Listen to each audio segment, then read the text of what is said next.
बेंटी कला में हुई डकैती की घटना का पर्दाफाश। भारी मात्रा में हथियार, जाली मुद्रा व घटना में प्रयुक्त वाहन तथा इलेक्ट्रॉनिक उपकरणों के साथ 6 डकैत मुलजिम गिरफ्तार। जिला पुलिस अधीक्षक जोधपुर ग्रामीण अनिल क्याल ने बताया कि दिनांक 15 मार्च 2022 गांव बेंटी कला के पास स्थित फैक्ट्री सचिया मां कॉन्ट्रैक्ट में डकैती की घटना करने वाले 6 डकैतों को 3 हथियारों के साथ 31 राउंड घटना में प्रयुक्त लग्जरी कार, नकली भारतीय मुद्रा, कई इलेक्ट्रॉनिक उपकरणों, फर्जी नंबर प्लेट सहित गिरफ्तार करने में सफलता प्राप्त की है। पुलिस अधीक्षक ग्रामीण ने बताया कि उक्त घटना को गंभीरता से लेते हुए प्रकरण का खुलासा कर डकैतों को अतिशीघ्र गिरफ्तार करने के निर्देश दिए, जिस पर तुरंत जिला पुलिस अधीक्षक जोधपुर ग्रामीण द्वारा जिला जोधपुर ग्रामीण, जैसलमेर, बाड़मेर, बीकानेर, नागौर में ए श्रेणी की नाकाबंदी करवाई गई। पुलिस अधीक्षक द्वारा घटनास्थल पहुंचकर मौका मुआयना किया जाकर अरुण कुमार माचिया, अतिरिक्त पुलिस अधीक्षक फलोदी, रामकरण सिंह मलिंडा, वृत्ताधिकारी व्रत फड़ोदी के निकट सुपरविजन में थानाधिकारी पुलिस थाना फड़ोदी राकेश ख्यालिया, निरीक्षक पुलिस व डीएसटी प्रभारी दीप सिंह उप निरीक्षक के साथ टीम का गठन किया गया। थानाधिकारी फड़ोदी राकेश ख्यालिया के मुखबिर खास से प्राप्त सूचना के आधार पर व तकनीकी डाटाबेस के आधार पर घटना का पर्दाफाश किया जाकर डकैत मुलजिमों को गिरफ्तार किए गए। इस आसूचना, सीसीटीवी फुटेज व तकनीकी डेटाबेस के आधार पर इस घटना को कारित करने में मुख्य भूमिका शैतान सिंह उर्फ जोखिम बराबन्ना पुत्र भरत सिंह, उम्र 25 वर्ष, जाति राजपूत, निवासी सिंगला, थाना खेपाड़ा, जिला जोधपुर ग्रामीण, भूपेंद्र सिंह उर्फ भरत सिंह पुत्र राजेंद्र उर्फ राजू सिंह, उम्र 25 वर्ष, निवासी गिंगाला, थाना खेपाड़ा, जिला जोधपुर ग्रामीण, हनुमान सिंह पुत्र भंवर सिंह, उम्र 36, जाति शेखावत, राजपूत, निवासी दातारामगढ़, जयपुर, बलवीर सिंह पुत्र देवी सिंह राजपूत, उम्र 22 वर्ष, निवासी बागरोड़ा, थाना खिमसर, नागौर, गणपत पुत्र भवराराम, जाति जाट, उम्र 27 वर्ष, निवासी बुरसालू, थाना खेपाड़ा, जिला जोधपुर ग्रामीण, मनीष वर्मा पुत्र ताराचंद, जाति बलाई, उम्र 21 साल, निवासी खेड़ी राम अखोड़ा, थाना फुलेरा, जयपुर के साथ 3 अन्य अभियुक्तों की पहचान की गई। डॉक्टर बलवंत मंडा, मुख्य चिकित्सा स्वास्थ्य अधिकारी जिला जोधपुर का आज फलोदी राजकीय चिकित्सालय का औचक निरीक्षण किया गया। मुख्य चिकित्सा स्वास्थ्य अधिकारी जोधपुर देर शाम फलोदी पहुंचे, अस्पताल की व्यवस्था का लिया जायजा, साथ ही दिशा निर्देश भी दिए। निरीक्षण के दौरान डॉक्टर सरवन राकावत एवं डॉक्टर प्रेम सुथार व डॉक्टर अभिषेक अग्रवाल भी रहे साथ। मुख्य चिकित्सा स्वास्थ्य अधिकारी ने अस्पताल स्टाफ व डॉक्टरों से जानकारी ली, साथ ही दिए दिशा निर्देश। मुख्य चिकित्सा स्वास्थ्य अधिकारी जोधपुर ने पत्रकारों से भी वार्ता की, साथ ही पत्रकारों से भी जानकारी ली, साथ ही उनके सवालों का जवाब भी दिया। मुख्य चिकित्सा स्वास्थ्य अधिकारी डॉक्टर बलवंत मंडा ने निर्भयता से बातचीत करते हुए बताया। नमस्कार सर, आपके फलोदी का आगमन हुआ और आपने अभी सारी व्यवस्थाएं वगैरह जांची है, तो बताएंगे फलोदी के लिए जो अस्पताल की आपने जो व्यवस्थाएं देखी है उसमें क्या कमी बेसी हैं, या आपको क्या उसमें एडिशनल जोड़ रहे हैं, या क्या उसमें कुछ नया फीचर ला रहे हैं? देखिए, फलोदी जिला चिकित्सालय काफ़ी बड़े एरिया को कवर कर रहा है और जिस तरीके से सीमित संसाधनों के अंदर, मतलब जिस तरीके की जगह हमारे पास में काफ़ी कम है, और उस चीज़ को देखते हुए काफ़ी बड़ी आबादी को हम सर्विसेज दे रहे हैं। अमूमन यहाँ की रोजाना की जो ओपीडी है वो भी 1000 के आसपास में है, तो काफ़ी बड़ी मात्रा के अंदर जनसंख्या को यहाँ पे सुविधाएँ उपलब्ध करवाई जा रही है। और जहाँ तक मैंने कम जगह की बात की, सीमित संसाधन से तात्पर्य जगह से है, क्योंकि कम जगह के अंदर ही काफ़ी सारी सुविधाओं को हमारे को संचालन करना पड़ रहा है। तो उसी को संज्ञान में रखते हुए माननीय मुख्यमंत्री महोदय ने नवीन जो जिला अस्पताल है उसके लिए भी जो भूमि आवंटन है प्लस जो बजट का आवंटन है वो सारा कर दिया है, और नवीन जिला अस्पताल भी अब जल्द ही प्रक्रिया में है, टेंडर लगने की हमारी तैयारी चल रही है। और जहाँ तक आज की विजिट का सवाल है, जिला कलेक्टर महोदय के निर्देशानुसार और जो जिस तरीके से कल कुछ अव्यवस्थाओं की इसके अंदर यहाँ पर खबर आ रही थी, उसी को देखते हुए आज भी मैंने भी यहाँ की विजिट की है। और जिस तरीके से मुख्य रूप से यहाँ शौचालयों की जो नगर पालिका के द्वारा जो निर्मित थे उनकी समस्या आ रही थी, उनके हैंड ओवर टेकन ओवर की जो प्रक्रिया है वो नहीं होने की वजह से वहाँ पर कुछ दुविधा उत्पन्न हो रही थी, तो उसको भी क्लीन जो भी इंचार्ज महोदय के द्वारा क्लीन करवा लिया गया है। और जो भी बाकी हैंड ओवर टेकन ओवर की प्रक्रिया है वो 2-3 दिन के अंदर हमारे द्वारा इसमें नगर पालिका के द्वारा संपन्न करवा ली गई है। इलेक्ट्रिफिकेशन का जो कार्य है, इलेक्ट्रिफिकेशन वाला वर्क है, ये भी यहाँ की मूलभूत समस्या थी, इसको भी हमने इस बार त्वरित गति से कार्य करते हुए जो हमारा इंटरनल लाइट फिटिंग का वर्क है वो भी हमारा कंप्लीट हो चुका है। बाहर ज़रूर कुछ रोशनी की मुझे कमी दिखी है, उसके बारे में इंचार्ज को अवगत किया करवाया है और निर्देश प्रदान किए गए हैं ताकि लोगों को इसके अंदर बाहर भी समुचित रोशनी के अंदर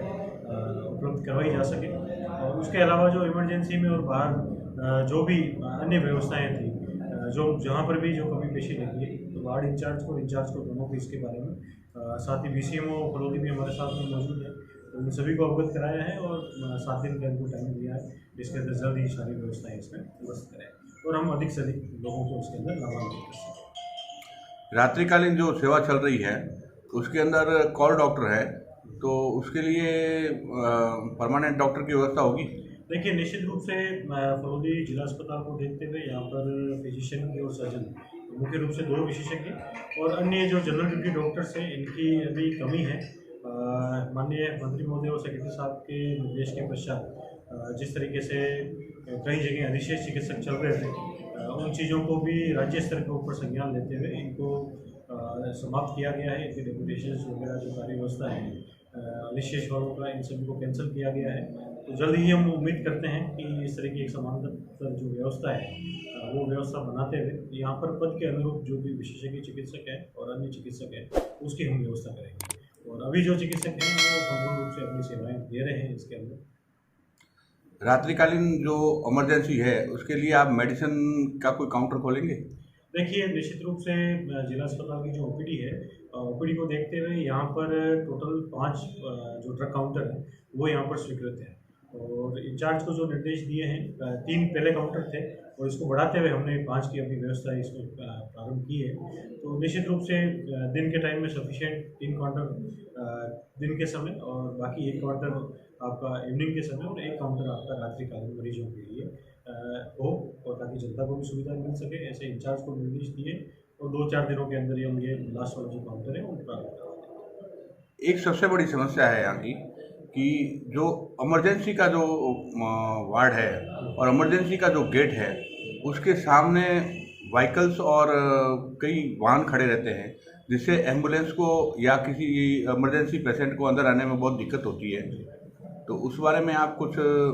पुलिस या प्रशासन या कहीं से कोई व्यवस्था करवाएंगे? देखिए, बिल्कुल जिस तरीके से मैंने पहले भी कहा, जगहें जो कम है वो प्रशासन के भी संज्ञान में है और SDM साहिबा ने भी कल यह निरीक्षण किया था। पार्किंग की और बाकी सारी चीज़ों को लेकर जगह कम होने की वजह से वास्तव में दिक्कत है और जिस तरीके से अभी भी मैं देख के आया तो जिस तरीके से एक गार्ड है, एक गार्ड होने से मरीजों के साथ में जो परिजन है उन लोगों को लेकर भी, उन लोगों की भीड़ को लेकर भी थोड़ी सी अव्यवस्था इसके अंदर बनी रहती है और बाहर जो कॉरिडोर है उसमें अधिकतर तादाद के अंदर मरीज के परिजन उसके अंदर बैठे रहते हैं। तो इन दोनों चीज़ों के ऊपर संज्ञान लिया है। एक तो इंचार्ज ने एक गार्ड, अतिरिक्त गार्ड की इसमें व्यवस्थाएं बनाए रखने के लिए एक अतिरिक्त गार्ड की मांग की है। तो एक तो इनको आर्मा सोसाइटी के अंदर ये प्रस्ताव रखने के लिए कह दिया है कि अतिरिक्त गार्ड की व्यवस्था ये लोग अपने स्तर के ऊपर कर ले रहे और उसके अतिरिक्त पार्किंग का हम लोग स्पेस देख रहे हैं पीछे की साइड में, सुलभ कॉम्प्लेक्स के बैक साइड में, और उस साइड में यदि कोई पार्किंग की व्यवस्था है हम करने के अंदर कामयाब है तो मेरे हिसाब से ये यहाँ के हॉस्पिटल के संचालन के लिए काफ़ी अच्छे तरीके से साबित होगा। और बाकी जिस तरीके से मैंने कहा, विभाग और राज्य सरकार नवीन जो जिला अस्पताल है उसको जल्द से जल्द प्रारंभ कराने के लिए प्रयासरत है और जब हमारा भवन नए भवन के अंदर बिल्कुल शिफ्ट हो जाएगा और सारा संचालन उसमें प्रारंभ हो जाएगा तो मेरे हिसाब से अधिकतर समस्याओं का समाधान स्वतः ही हो जाएगा। यहाँ पेंशन समाज के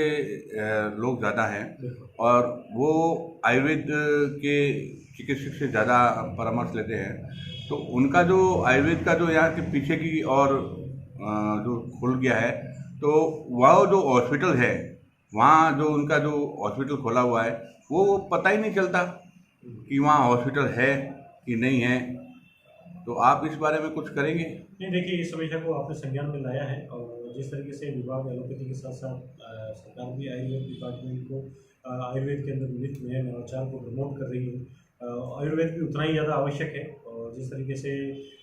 आपने कहा है कि पेंशनर समाज काफ़ी ज़्यादा है और आयुर्वेद पद्धति से इसमें इलाज लेने वालों की संख्या भी काफ़ी अधिक है, तो निश्चित रूप से उसको प्रमोट किया जाएगा और जो भी आवश्यक व्यवस्थाएँ हैं, आवश्यक सुविधाएँ हैं उनके लिए वो जुटाने का प्रयास इसमें किया जाएगा। आप अपने हिसाब से बताइए कि फलोदी अस्पताल को आप अभी आए हैं, तो क्या सौगात देके जा रहे हैं? देखिए, सौगात तो माननीय मुख्यमंत्री महोदय ने निश्चित रूप से फलोदी के लिए जो जिला अस्पताल की सौगात दी है, वो निश्चित रूप से यहाँ की जनता के लिए और यहाँ के क्षेत्र के लिए बहुत बड़ी सौगात है। और निश्चित रूप से आगे आने वाले समय के अंदर जिस समय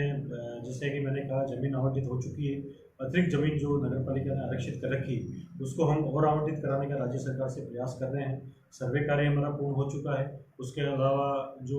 एस्टिमेट है, वो भी हमारा DPR ऑलरेडी फाइनल हो चुका है। तो जल्द ही हम ये कोशिश करें कि आगे वही 2 महीने के अंदर अंदर हम इसका जो शिलान्यास है, वो माननीय मुख्यमंत्री महोदय के कार्यक्रमों से कराएंगे। और जिस तरीके से निकट भविष्य के अंदर जो ही भवन बन के तैयार होगा, तो मेरे हिसाब से फलोदी की जनता के लिए इससे बड़ी सौगात जिला अस्पताल के अलावा मेरे हिसाब से अन्य कोई नहीं। धन्यवाद। झोंपड़ी में लगी आग, आसपास के क्षेत्र में फैली। 2 दमकल गाड़ियों ने आग पर पाया काबू। आज दोपहर 3 बजे के आसपास गिरधर बाबा सड़क मार्ग पर मालियों के बांसबंदे में एक पुरानी बाड़ी की झोपड़ी में आग लगने से आसपास में सूखे बबूल की झाड़ियों होने के कारण व तेज हवा के चलते आग बबूल की सूखी झाड़ियों में फैलती चली गई।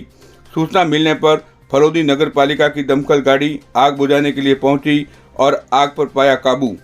बाद में एयरफोर्स की दमकल भी पहुंच गई थी, जिसने भी उठ रही थोड़ी बहुत लपटों को बुझाकर किया शांत। आग लगने से आसपास में दहशत का माहौल हो गया था।